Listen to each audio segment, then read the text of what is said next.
လူဘဝဆိုတာ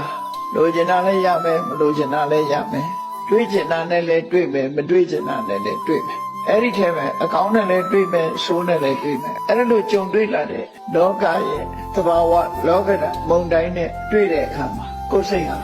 ရင်းရင်းချင်းဆိုတာမဖြစ်ဖို့ရအတွက်လေ့ကျင့်တာဟာစိတ်အလှပကိုသစားဆင်ပေးတာနဲ့အလားတူတူရေးကြောင်ဖြစ်တဲ့ညုံကို